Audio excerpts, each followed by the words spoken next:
3, 2, 1. Very glad to be in Los Angeles right now as an art maker, as an artist.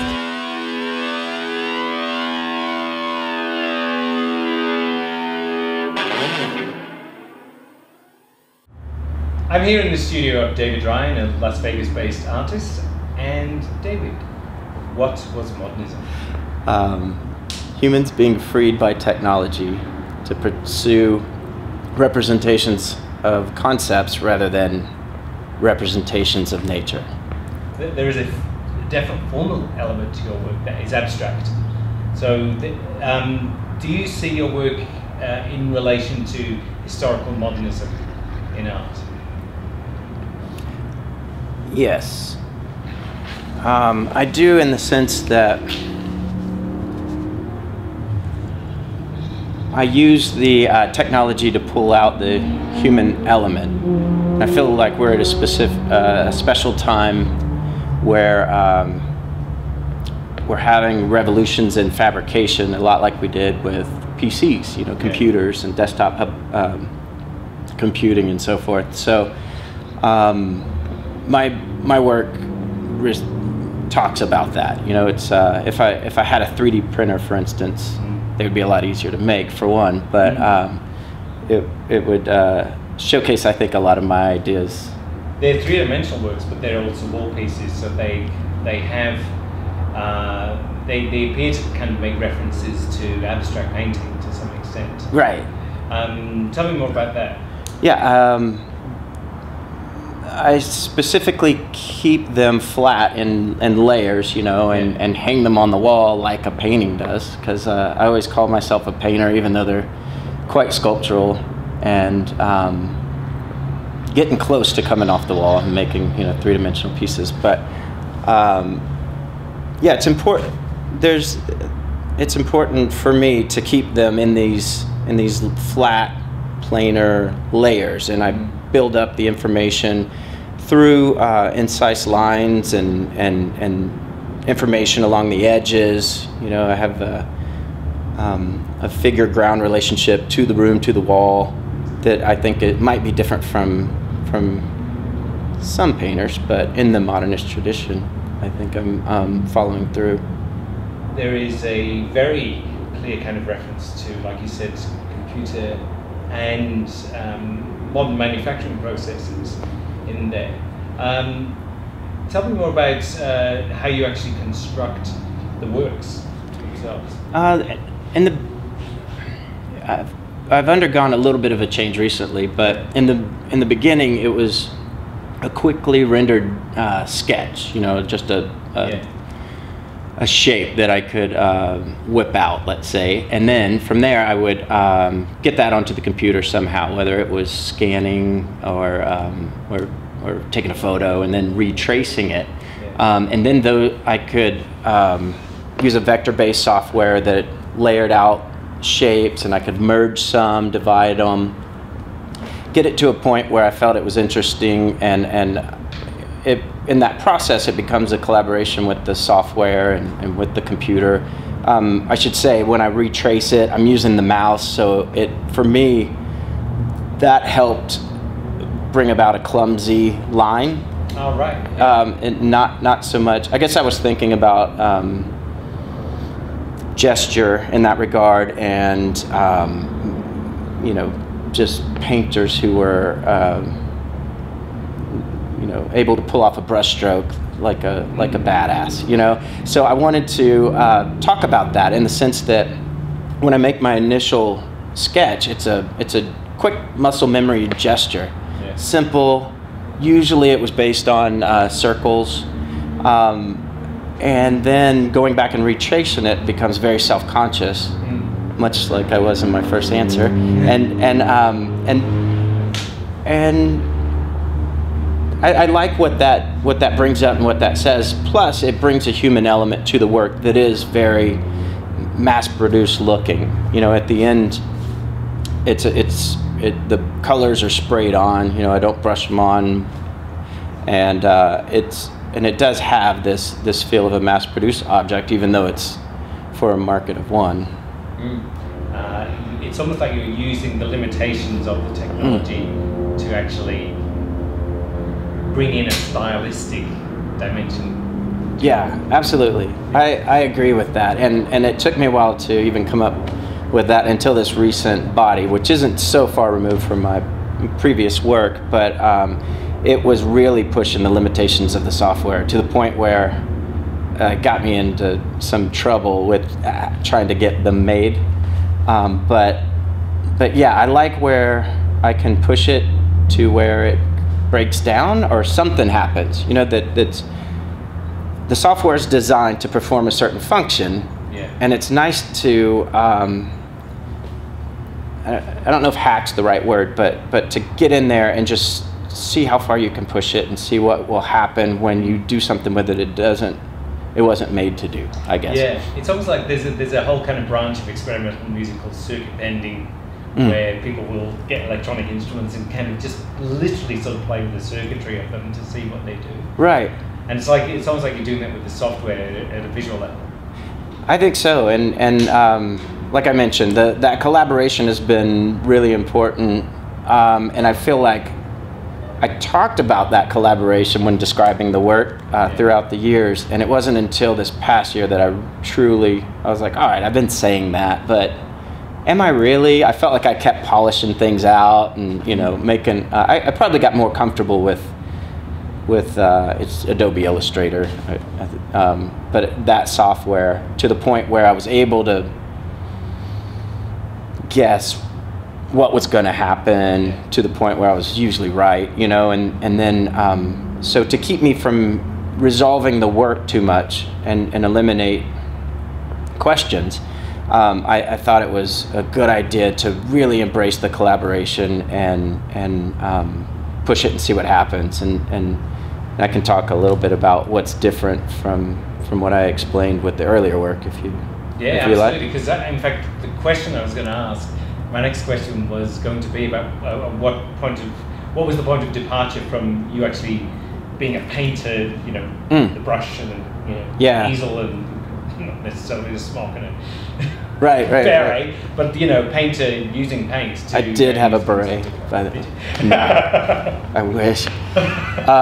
No, I wasn't that cool. I was making bad personal Basquiat's, basically. All right. Like I was painting. I really like painting still. I haven't done it with a brush, let's say, in a long time, but I did like building up surfaces and layers,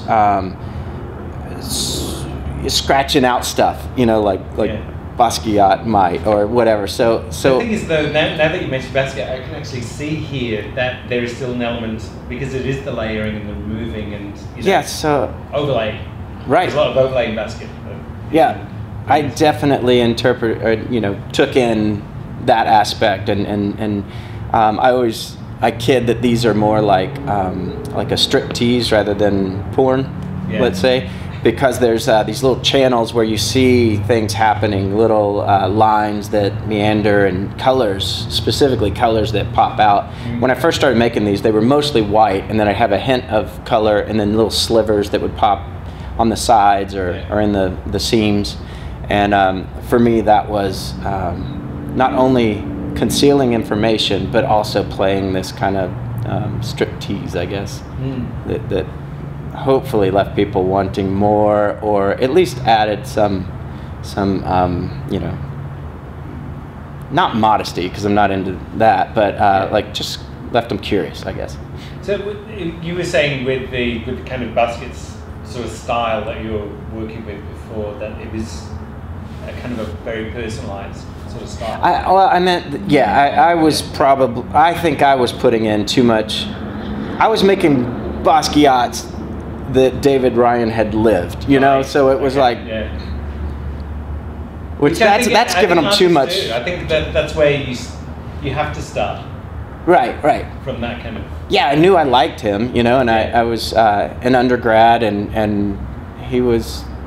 I'd seen Basquiat the movie, so you know, Schnabel's version of how romantic that period was. So I was like, all right, I bought it, you know, and then tried to put my suburban upbringing in there, which is funny. I think I'm giving it too much credit by the way I'm wording it. Yeah, yeah. They weren't that interesting, ultimately. So whenever I got into grad school, Yeah. I had a wide range of bad paintings that I was happy to let go. You know, I got into grad school because I wanted to learn how to be a relevant artist. I wanted to be a good artist, you know? Whereas I'm not sure why everyone goes to grad school, but all I'm saying is I think that's a healthy way to go in so that you're willing to let go of, you know, habits if they're bad, let's say. And, I mean, I think that when, I think as an undergrad, a lot of artists develop certain habits that I think when you get to that kind of grad school level, it's good to break those down, destroy them, really. Yeah. Just try and destroy those habits. Yeah. I agree. I mean, unless you are just, you know, 1 in a million and amazing, then yeah, be willing to let go a lot of baggage, and I was. So you know, I got beat down a lot by professors as I was trying to figure it out, but I just kept coming back, and then finally was able to put to use in a way that felt right those elements that I had internalized. And I was looking at a lot of other artists too, not just Basquiat. I just think that that's recently I was looking at one of my old Basquiat books and I was like, holy crap, a lot has stayed in the work, even though I've gotten rid of so much of the expressive nature of it, and you know, and changed my process. But it's neat to see it through that filter. Yeah. How important is criticism through that process of developing your own practice? Criticism from instructors, like I mentioned? Yeah. Well, you have to. It was crucial for me, but with that said, I got a lot of bad advice also. Oh, really? Yeah. So you have to, while taking it in, you still have to remember who you are and who the person is giving you the advice, no matter who it is. And I'm always biting my tongue when I'm ready to help someone, you know, because it might not be what they need. And so I'm always generous when I can be, and let them know, like, hey, if it works for you, then use this. If not, then you're not hurting my feelings, you know. I'll do, you know. And just because I think it's dangerous to shape someone the way you see their work going, rather than where their work should go. Yeah. Like in that, you know what I mean, specifically to them. Because I always think that's one of the really important things to develop. Firstly, is a certain amount of thick skin to take criticism, but also a level of confidence where you know what is good criticism and what to actually reject as well. Well, you know, okay, thanks for telling me that, but you're wrong. You know. Yeah. My approach, you know, you haven't understood. You know. Right. There's that punk rock side of me that wanted to tell them all to fuck off. Yeah. You know, and maybe I did once they left, but you know, the suburban Texan in me was way more forgiving and polite, and you know, so. But yeah, when I was alone in the studio, I still was able to make the decisions, and that's the important part, I guess. If I think it's worth listening to criticism, you know, when someone's offering it, you could, and then be smart enough to know if it works for you or not. And if it's coming from your peers, you should also do that. I think that's where my best advice came from, was the other grad students that, you know, we ganged up together and